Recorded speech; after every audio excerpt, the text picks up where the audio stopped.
response to what Ramesh just mentioned, I think that will be somewhat conflicting the problem of conflicting objectives would arise in that case, because at one point we are looking at improving the quality of the education system so that we don't need coaching, and our the very entrance exams, which are right now very much memory focused and all, we need to reform that, and by doing what he's suggesting, we'll actually endorse the coaching part and the tuitions part, and we'll actually discount the creativity part and the intelligence part in higher education.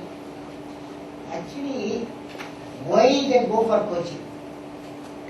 Because the great teachers are not there in the school or colleges.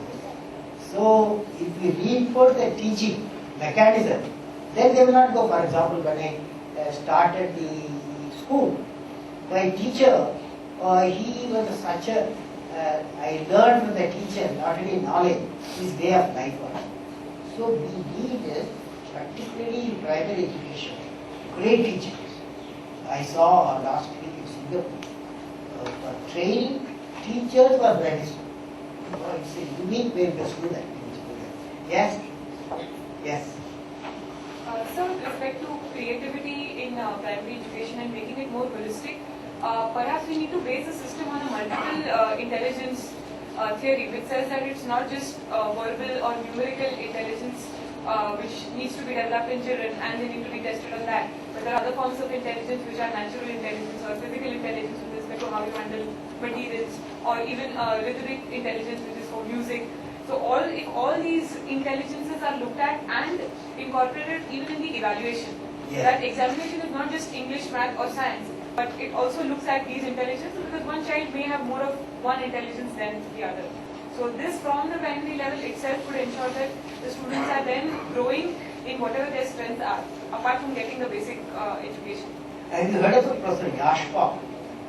Yashpal, he comes quite often to see a child in the education program. He has proposed that up to the age 14, the children, when they go to the primary school, they love the classroom. Why? Because the creative teachers, they promote music, painting, building gadgets, and many activities that certain children converge on that. So, our whole syllabus is a big bag our children carry. I want to see a creative education takes place. There are some of the points you have brought in. Definitely, we will use it. Yes, sir. So, I think there are two aspects of how we can look at it. One is we have to critically define which is the class we want to uplift. Yes. Which is the class we want to uplift, that's the first thing. And then after defining the strata, then we have to look at the inflection points in each of the education, and then whenever knowledge is imparted, there is a single point after which a specific class doesn't go up. We have to statistically determine those inflection points in the education system, rather than targeting the apex level in the reservation policy. For each strata, we have to look at the figures and define the inflection point where a child doesn't go ahead. As in, maybe it can be a standard like 7th standard or 10th standard, or depending on the amount of fees institution charges or something like that. So we have to do that targeting first, then only define our policies which can then be implemented in this. See, what I feel, getting one of you like that. See, I have discussion results, my friend just now he summarized. The compulsory and free education up to the age of 14, I want to convey you, a parliament bill has come to the effect by 2009. Compulsory and free education up to the age of 14 is going to come. The parliament has cleared, but state has to, in their legislation, they have to agree. So these one reform, big reform. Content generation, consistent with the needs of knowledge society. Content in the higher education, secondly in the higher education, particularly management education. Third one, selection and training the primary school teacher to promote creativity of the earth. That's what you all did just now. Then my solution, I believe you have to make reservation is an insignificant. Okay. A reservation will vanish. How we can do? Increase the capacities in all institutions.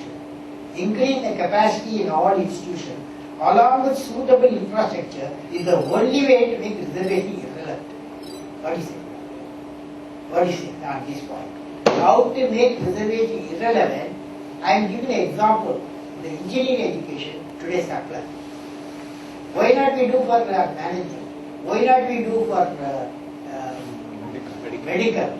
And why not we do bioscience, biotechnology? Because this increase the number, fortunately government also in that direction they are pushing. Yes. So rather than playing the devil's advocate here, but what I think is that is increasing the capacity the real solution, because what you are doing is that you are trying to obviate reservation just by saying that okay, if you want to do this, you have this opportunity to do this, rather than actually judging whether that person has the merit to do that or not. Because tomorrow, say there are 100 people in this country who want to be engineers, and there are 110 seats for engineering colleges. All the 100 will get into it.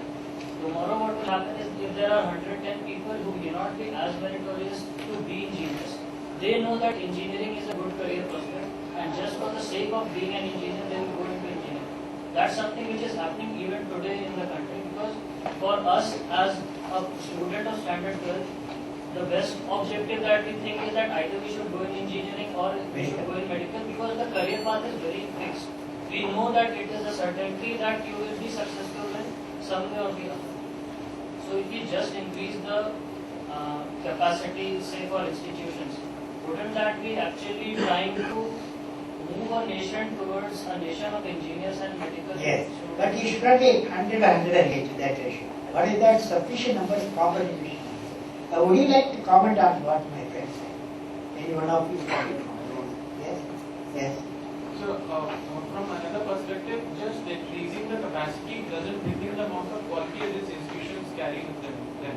Like, I'll quote an example in IIT Kharagpur. The seats were increased from 600 to 900 in 1 year.